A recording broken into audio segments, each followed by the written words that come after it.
Shalom untuk saudara pendengar yang dikasihi Tuhan Yesus Kristus. Selamat siang dan salam sejahtera untuk kita semuanya. Selamat datang kembali di renungan siang dan doa siang pada hari ini. Semoga saudara yang terkasih dalam keadaan sehat selalu. Kiranya damai dan sukacita Roh Kudus melimpah di dalam hati dan pikiran saudara saat ini. Sebelum kita mulai renungan pada siang hari ini, marilah kita bersama-sama berdoa. Bapa di kerajaan sorga, terima kasih atas penyertaan yang Engkau berikan kepada saya atas siang hari yang indah ini. Terima kasih telah memberi saya kesempatan untuk selalu dapat bersyukur atas segala pekerjaan yang aku kerjakan.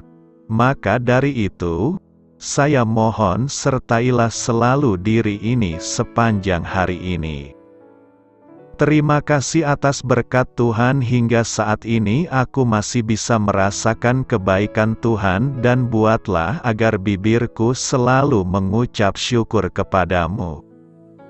Tuhan Yesus Kristus, terima kasih pada saat ini saya masih bisa bekerja. Tuhan, saat ini saya akan memulai pekerjaan saya.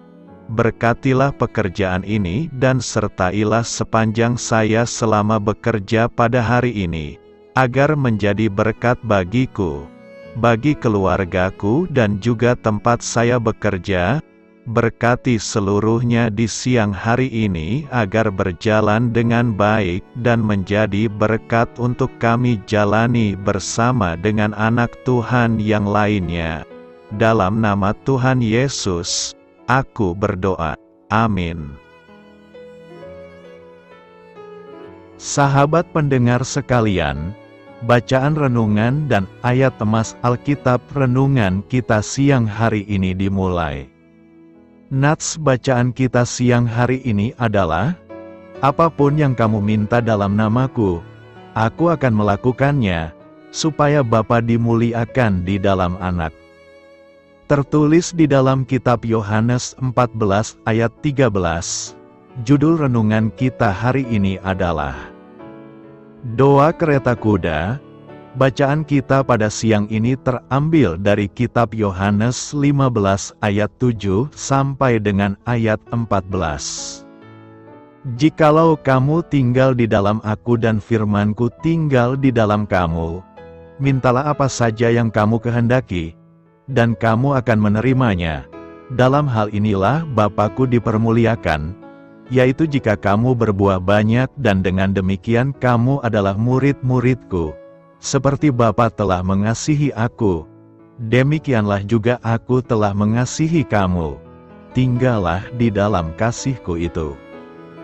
Jikalau kamu menuruti perintah-Ku, kamu akan tinggal di dalam kasih-Ku, seperti aku menuruti perintah Bapa-Ku dan tinggal di dalam kasih-Nya. Semuanya itu Kukatakan kepadamu, supaya sukacitaku ada di dalam kamu dan sukacitamu menjadi penuh. Inilah perintahku, yaitu supaya kamu saling mengasihi, seperti aku telah mengasihi kamu. Tidak ada kasih yang lebih besar daripada kasih seorang yang memberikan nyawanya untuk sahabat-sahabatnya.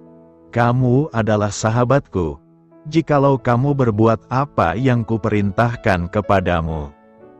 Ayat renungan kita ini terambil dari kitab Yohanes 15 ayat 7 sampai dengan ayat 14. Kata bijak Alkitab hari ini adalah, besar meminta, besar pula menerima. Mari kita mulai renungan siang kita. Baiklah, mari kita mulai segmen kisah inspiratif. Randy, 5 tahun, menginginkan mainan kereta kuda sebagai hadiah Natal. Saat berbelanja dengan ibunya, ia melihat mainan kereta kuda yang ia inginkan. Mainan itu sekitar 15 cm panjangnya dan memiliki roda yang bagus serta ditarik kuda-kuda plastik berwarna coklat gelap. "Bu, aku mau yang ini. Boleh?" Ia memohon. Seperti layaknya anak kecil, ia merengek dan bersikeras memperoleh kereta kuda itu sebagai hadiah Natal. Sang ibu berkata, "Lihat saja nanti," dan mengajak Randy pulang. Randy yakin akan memperoleh apa yang dimintanya. Pagi Natal tiba, dan ia membuka kado dengan percaya diri. Benar saja, itu adalah kereta kuda yang telah dimintanya. Ia sangat senang. Namun kemudian kakaknya berkata, "Kamu bodoh sekali telah bersikeras mendapatkan kereta itu. Ibu sudah membelikan kamu kereta yang jauh lebih besar. Tetapi saat kamu merengek meminta yang kecil itu, ia menukarkannya. Tiba-tiba kereta kuda itu tak tampak menarik lagi." Kadang kita pun bersikap seperti itu kepada Allah. Kita mendoakan kebutuhan tertentu dan mengatakan bagaimana Dia harus menjawabnya. Kita memohon dan meminta, hingga Allah akhirnya memberi persis seperti yang kita minta. Padahal, sebenarnya Dia bermaksud memberi sesuatu yang lebih baik. Phillips Brooks pernah berkata, "Panjatkan doa-doa terbesar. Jangan menganggap doa Anda terlalu besar bagi Allah, sehingga Anda berpikir pada saat Allah menjawabnya, Dia menginginkan Anda untuk meminta sesuatu yang lebih kecil." Jangan merasa kau tahu yang terbaik saat engkau mulai berdoa. Katakan padanya, "Jadilah kehendakmu." Percayalah jalannya sempurna. Membasuh kaki. Yohanes 13 ayat 14 berkata, "Jadi jikalau aku membasuh kakimu, aku yang adalah Tuhan dan gurumu, maka kamu pun wajib saling membasuh kakimu." Basuh kaki hanyalah adat istiadat orang Yahudi dan bukan sebuah sakramen, apalagi berhubungan dengan keselamatan seseorang. Tuhan Yesus membasuh kaki murid-muridnya hanya untuk memberikan teladan tentang kerendahan hati dan melayani orang lain. Basuh kaki yang dilakukan Tuhan Yesus lebih dari sekedar adat istiadat. Menurut tradisi, para budak membasuh kaki tuannya dan tidak pernah sebaliknya.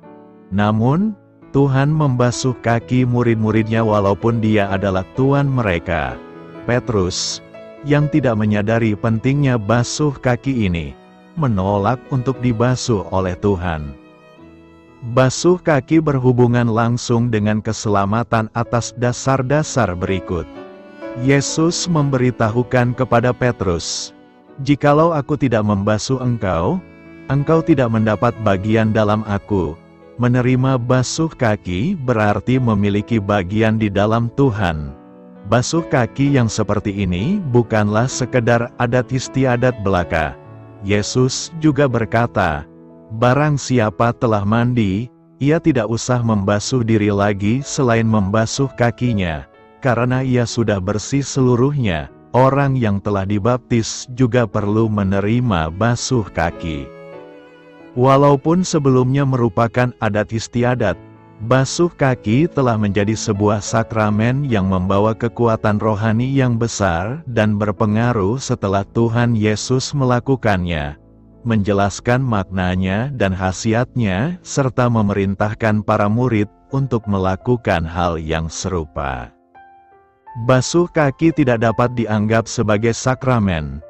Jika basuh kaki sangat penting dan berhubungan langsung dengan keselamatan seseorang, mengapa kebiasaan ini hanya ditemukan dalam Injil Yohanes dan tidak dicantumkan di bagian lain dalam Alkitab?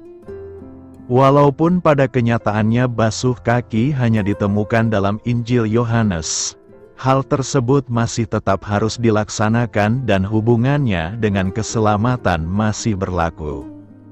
Semua perintah Tuhan harus dilaksanakan, tidak ada satu perintah pun dapat diabaikan. Tidak peduli berapa kali perintah tersebut dicantumkan dalam Alkitab, Tuhan memerintahkan para pengikutnya untuk melakukan basuh kaki seperti yang telah dilakukannya terhadap para muridnya. Oleh karena itu, kita juga harus melaksanakan perintah ini. Tuhan Yesus memerintahkan kepada murid-muridnya, "Jadi jikalau aku membasuh kakimu, aku yang adalah Tuhan dan gurumu, maka kamu pun wajib saling membasuh kakimu." Tetapi mengapa pada saat sakramen basuh kaki yang diadakan di gereja Anda, hanya para pendeta sajakah yang membasuh kaki para jemaat baru, dan jemaat yang lain tidak saling membasuh kaki? Bagi sebagian gereja, basuh kaki yang telah ditetapkan oleh Tuhan Yesus memiliki dua fungsi, yaitu sebagai sakramen, pengajaran rohani. Pertama, sebagai sebuah sakramen, basuh kaki adalah untuk memiliki bagian dalam Tuhan. Murid-murid tidak saling membasuh kaki satu dengan yang lainnya selama sakramen berlangsung. Hal itu justru dilakukan oleh Tuhan Yesus terhadap murid-muridnya. Itulah sebabnya Dia tidak berkata, "Jikalau engkau tidak saling membasuh kaki satu dengan yang lainnya, engkau tidak mendapat bagian dalam Aku." Melainkan Dia berkata, "Jikalau Aku tidak membasuh engkau, engkau tidak mendapat bagian dalam Aku." Pada saat sakramen basuh kaki berlangsung, dibandingkan dengan saling membasuh kaki, gereja telah mewakili Tuhan untuk melakukan basuh kaki atas namanya, sehingga orang-orang percaya yang menerima sakramen itu dapat memiliki bagian dalam Tuhan. Sakramen tersebut tidak mencakup upacara saling membasuh, melainkan tugas untuk melakukan sakramen ini diberikan kepada orang yang telah diutus, yaitu orang-orang di gereja, mewakili Tuhan untuk melaksanakan sakramen atas namanya, orang yang telah diutus. Kedua, sebagai pengajaran rohani, basuh kaki menunjukkan kepada orang-orang yang percaya bahwa mereka harus saling mengasihi satu dengan yang lainnya, saling melayani dengan rendah hati, saling mengampuni seperti Yesus juga membasuh kaki Yudas Iskariot dan memelihara kekudusan mereka. Walaupun upacara saling membasuh kaki dengan air kadang-kadang masih dilakukan di gereja sebagai tanda kasih dan pengampunan, yang terpenting adalah bahwa kita mengikuti pengajaran rohani di balik tindakan tersebut. Karena itu, marilah saling melayani satu dengan yang lain dengan penuh kasih. "Aku menyebut kamu sahabat," Yohanes 15 ayat 15 berkata, "Aku tidak lagi menyebut kamu hamba, sebab hamba tidak tahu apa yang diperbuat oleh tuannya. Namun, aku menyebut kamu sahabat, karena aku telah memberitahukan kepada kamu segala sesuatu yang telah kudengar dari Bapa-Ku." Pernyataan Yesus yang dikutip Yohanes ini menarik untuk kita kupas. Yesus menggantikan sebutannya kepada muridnya dari sebutan hamba menjadi sahabat. Yesus menggantikan sebutan hamba menjadi sahabat kepada para muridnya karena Ia ingin menunjukkan bahwa hubungan antara dirinya dan para pengikutnya bukan hanya hubungan antara guru dan murid, melainkan hubungan yang lebih erat dan penuh kasih. Dalam hubungan yang erat ini, para muridnya tidak hanya menerima ajaran dari Yesus, tetapi juga berbagi kehidupannya dengan mereka. Dalam kebudayaan zaman itu, sebutan hamba digunakan untuk menyebut seseorang yang berada di bawah penguasa atau majikan. Sebagai hamba, seseorang harus tunduk dan patuh pada perintah majikannya tanpa ada ruang untuk berinteraksi secara personal. Namun, Yesus ingin menunjukkan bahwa hubungannya dengan para muridnya tidak seperti hubungan antara majikan dan hamba, melainkan lebih seperti hubungan antara sahabat yang saling mengenal, saling mempercayai, dan saling mencintai. Dengan menggunakan sebutan sahabat, Yesus menunjukkan bahwa hubungannya dengan para muridnya didasarkan pada kasih, kepercayaan, dan pengetahuan yang mendalam tentang kehendak Allah. Hubungan yang seperti ini memungkinkan para muridnya untuk terus belajar dan tumbuh dalam iman mereka, sambil saling mendukung dan memperkuat satu sama lain di dalam persekutuan mereka dengan Yesus dan dengan sesama Kristen. Persahabat dengan Yesus akan menghasilkan iman dan tindakan yang positif dan membangun. Persahabatan yang menghasilkan buah-buah positif adalah persahabatan yang produktif dan konstruktif. Sebaliknya, persahabatan yang tidak membuahkan makna hanya akan menjadi pengisi waktu kosong belaka. Injil Yohanes 15 ayat 14 berkata, ingin membahasakan nada persahabatan Allah dan manusia sebagai berikut, telah kutunjukkan buah terbaik dari persahabatanku, kupasrahkan nyawaku untukmu, demikianlah caraku mengasihimu. Teladanilah dan kasihilah sesamamu demikian pula. Tentu saja undangan ini bukan untuk membuat para pengikut Yesus takut dan gugup. Undangan ini justru untuk menyemangati dan meyakinkan mereka bahwa jika mereka dapat melihat sejauh mana penderitaan yang harus dirasakan Allah demi keselamatan manusia, maka mereka tidak perlu lagi meragukan kasih-Nya. Di pihak lain, keyakinan menjadi sahabat Allah ini didasarkan pada saat kita bertekad menjadi rekan sekerjanya dalam mengasihi sesama. Inilah bentuk keintiman yang disampaikan dalam Injil Yohanes, yaitu persahabatan yang tidak memperdayakan, tetapi justru memberdayakan. Yohanes 15 ayat 15 menjelaskan apa itu persahabatan yang memberdayakan. Di ayat ini, budak hanyalah piranti sang tuan untuk memenuhi segenap kebutuhannya. Budak bekerja sesuai perintah dan bukan dari keintiman dua orang sahabat. Namun, dalam hubungan persahabatan yang memberdayakan terjadi pembaharuan. Sang budak mungkin akan tetap menjadi budak, sedangkan sang tuan adalah pemiliknya. Namun, Yesus menggarisbawahi keabadian dari persahabatan yang ada di antara mereka, yaitu persahabatan yang memiliki motivasi agung dan berkelanjutan sifatnya. Pertanyaan kita sekarang adalah, apakah makna pernyataan Yesus? Aku menyebut kamu sahabat. Bagi kita, ada beberapa makna dari pernyataan Yesus ini, yakni, pertama, dengan menyebut para murid-Nya sebagai sahabat, Yesus menunjukkan bahwa hubungan antara dirinya dan para pengikutnya bukan hanya hubungan guru dan murid, tetapi juga hubungan yang erat dan penuh kasih. Yesus tidak hanya memberikan ajarannya kepada para murid-Nya, tetapi juga berbagi kehidupannya dengan mereka. Pengikut-Nya bukan hanya hubungan guru dan murid, tetapi juga hubungan yang erat dan penuh kasih. Yesus tidak hanya memberikan ajarannya kepada para murid-Nya, tetapi juga berbagi kehidupannya dengan mereka.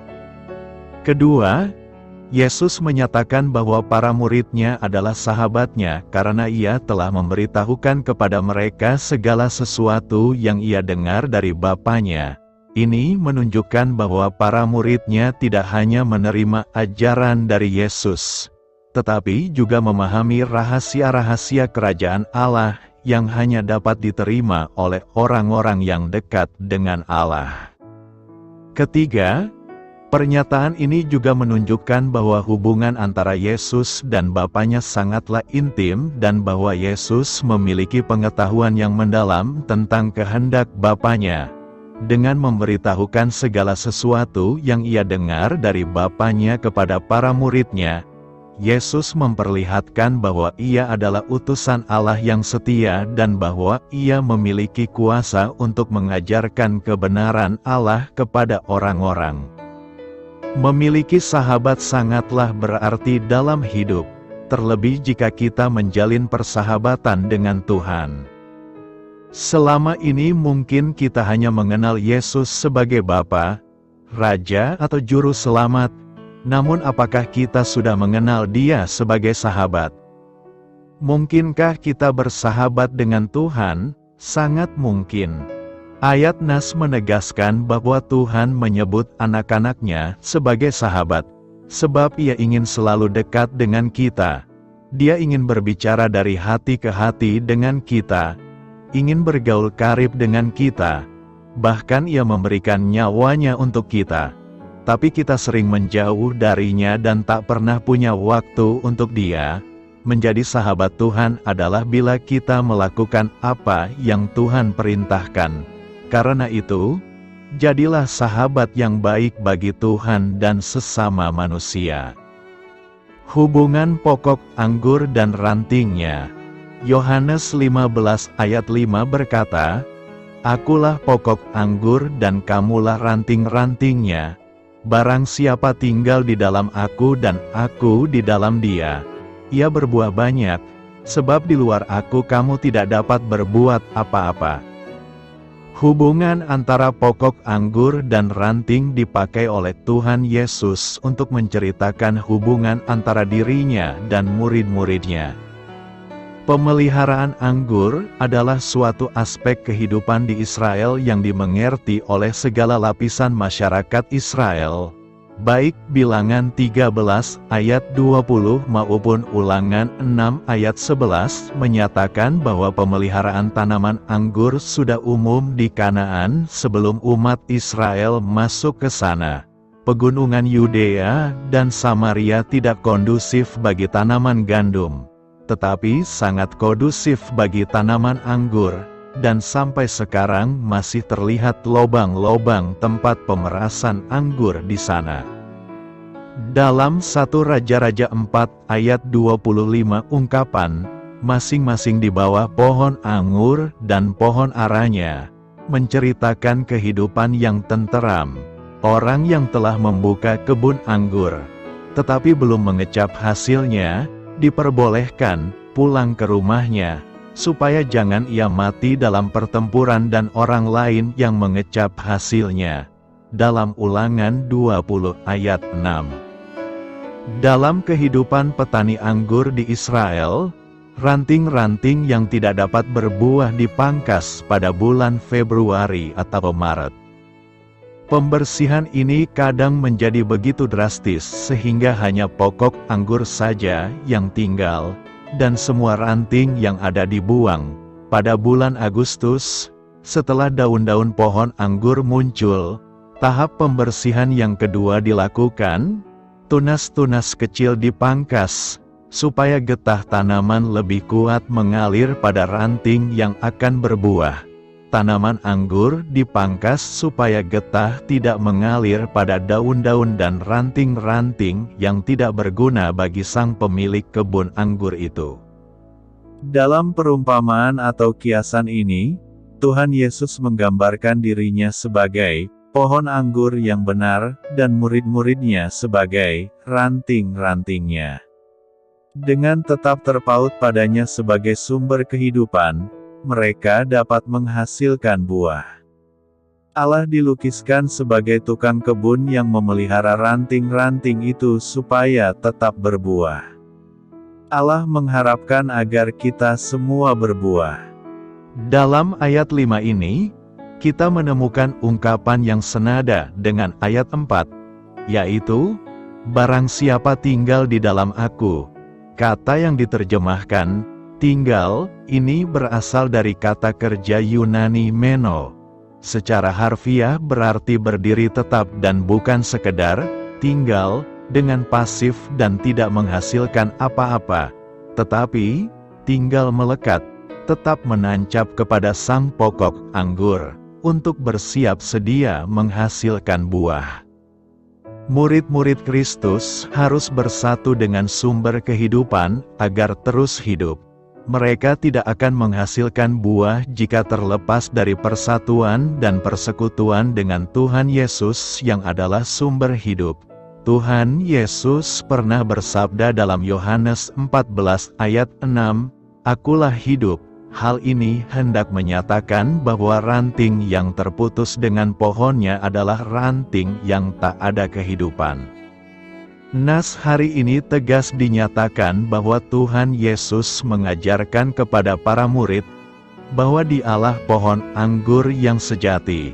Pesan yang disampaikan dalam perumpamaan ini adalah tentang pentingnya kesatuan di dalam Dia, dan tinggal tetap bersiap siaga di dalam Dia, untuk menghasilkan buah di dalam Dia sebagai pohon anggur yang sejati dan yang memberi kehidupan. Memiliki hidup dari Kristus berarti bertahan sampai hidup yang kekal. Tidak memiliki hidup berarti layu dan dibakar seperti ranting yang terpotong dan dimusnahkan di dalam neraka. Karena itu, jalinlah hubungan yang baik dengan Yesus agar hidup kita terus berbuah yang manis, tetap dan lebat. Apa artinya berdoa di dalam nama Yesus? Berdoa di dalam nama Yesus diajarkan dalam Yohanes 14 ayat 13-14. Dan apa juga yang kamu minta dalam namaku, aku akan melakukannya, supaya Bapa dipermuliakan di dalam Anak. Jika kamu meminta sesuatu kepadaku dalam namaku, aku akan melakukannya. Beberapa orang dengan salah memahami ayat ini dan beranggapan bahwa asal mengatakan di dalam nama Yesus pada akhir sebuah doa, maka Allah akan selalu mengabulkan apa saja yang diminta. Ini pada dasarnya memperlakukan di dalam nama Yesus seperti sebuah mantra. Hal ini sama sekali tidak alkitabiah. Berdoa di dalam nama Yesus berarti berdoa dengan otoritas Yesus dan minta kepada Allah Bapa untuk menjawab doa kita karena kita datang dalam nama Anaknya, Yesus. Berdoa di dalam nama Yesus memiliki arti yang sama dengan berdoa sesuai dengan kehendak Allah.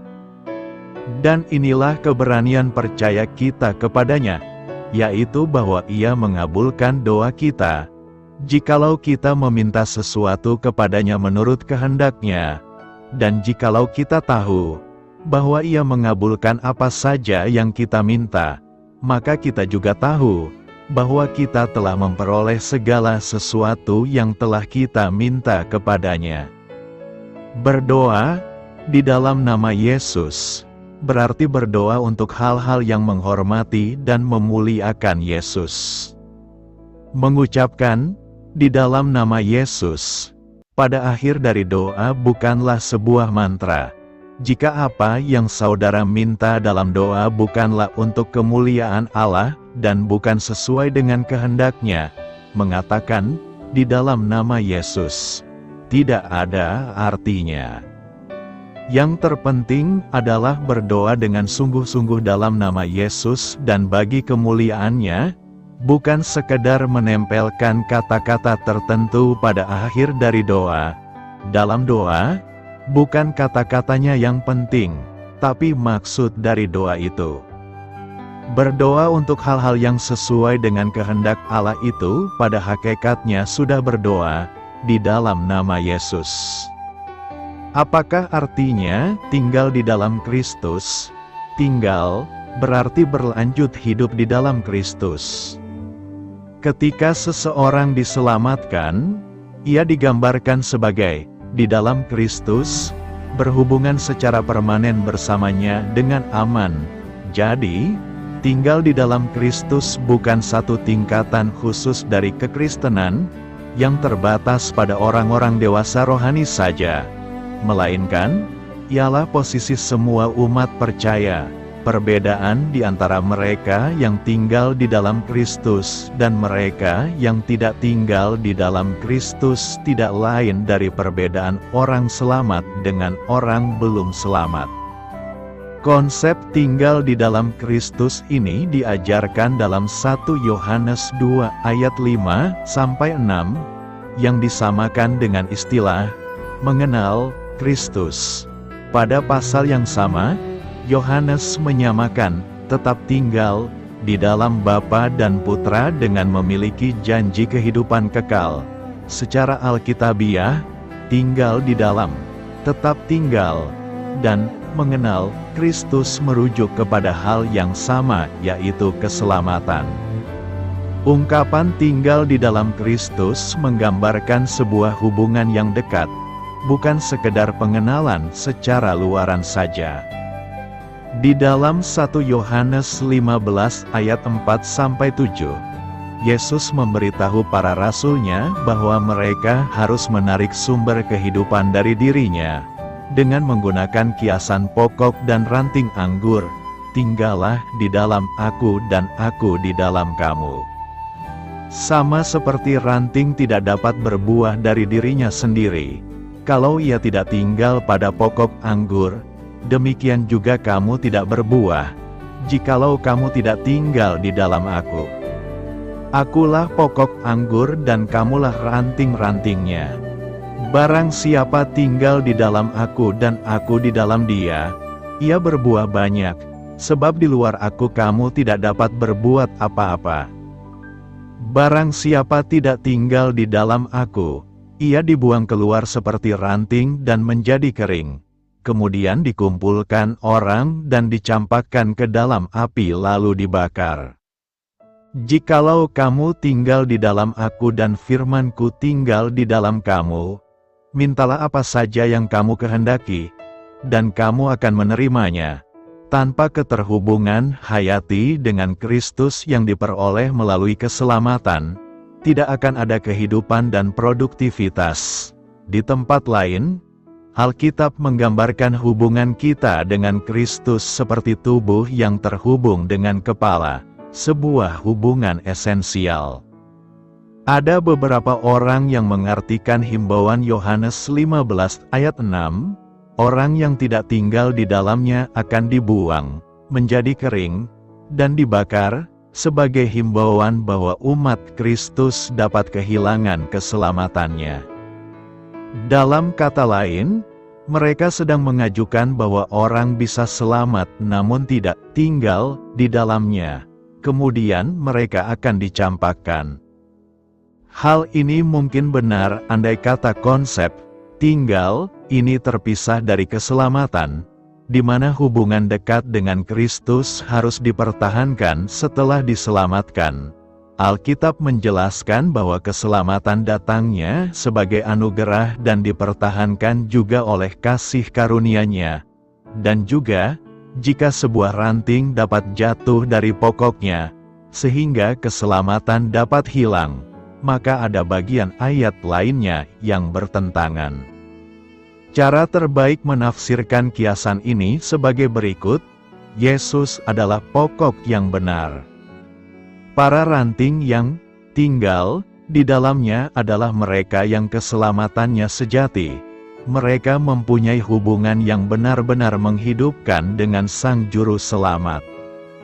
Para ranting yang kering tidak tinggal di dalamnya adalah orang yang pura-pura selamat namun belum, yang meniru keterhubungan dengan Juru Selamat namun tidak menarik kehidupan darinya.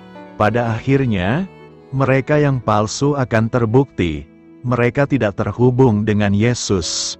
Untuk suatu waktu, perjalanan Petrus dan Yudas bersama Kristus terlihat serupa.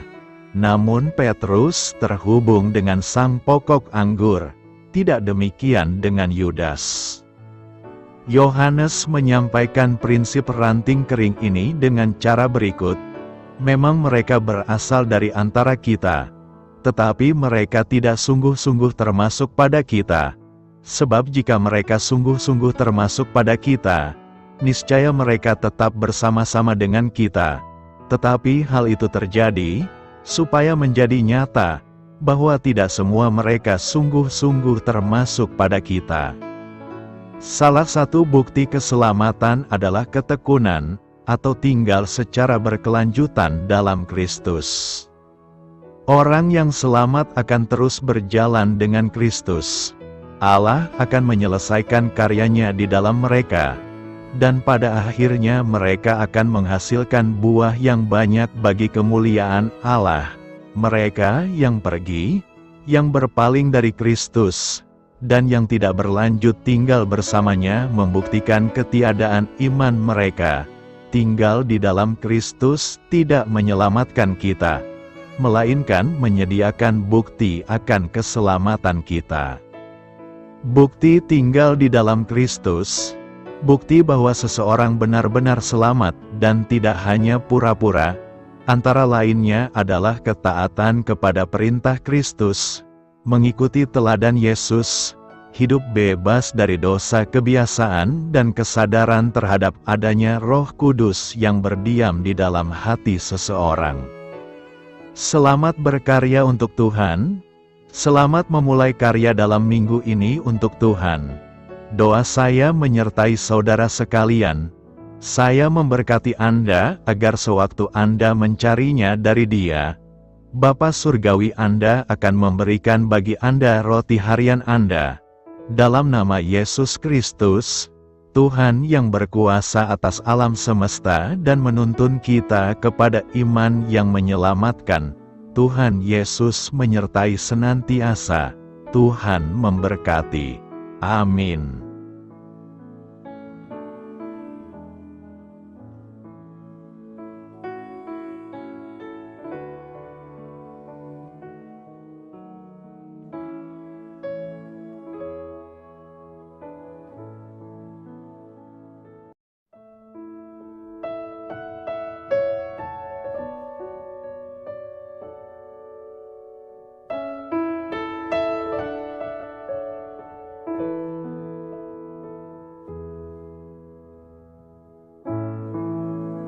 Demikianlah renungan firman Tuhan pada siang hari ini. Semoga menjadi kekuatan di dalam hidup kita dan menjadikan kita pribadi yang lebih sukses. Sebelum kita memulai aktivitas hari ini, marilah kita berdoa. Bapa kami yang ada di sorga, terima kasih atas kasih dan kebaikan Tuhan yang begitu besar buat kami. Tuntunlah perbuatanku agar di sepanjang hari ini saya bisa bekerja sebaik-baiknya, tidak pernah jemu menolong sesama, selalu ramah dan tahu terima kasih, menghayati iman dan mengamalkannya dengan sekuat tenagaku. Semua ini saya sampaikan kepadamu, dengan pengantaraan Kristus, Tuhan kami.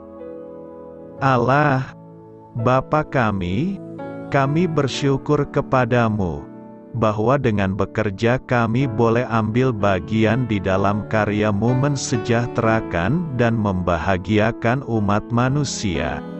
Kami mohon bimbingan-Mu dalam melaksanakan pekerjaan kami hari ini. Bimbinglah kami agar sanggup bekerja dengan semangat kasih, dengan riang, rajin dan jujur. Terima kasih, Tuhan. Amin. Dalam nama Tuhan Yesus Kristus Tuhan dan Juru Selamat kami, Bapa kami yang baik, kami mengucap syukur dan berdoa. Amin. Biarlah firman Tuhan menjadi pengingat untuk kita semua, bahwa tuntunan dari Roh Kudus akan selalu memberi jalan keluar bagi setiap permasalahan hidup kita, dan memberi kedamaian di hati kita. Amin. Sampai jumpa di renungan siang saudara rohani berikutnya. Shalom.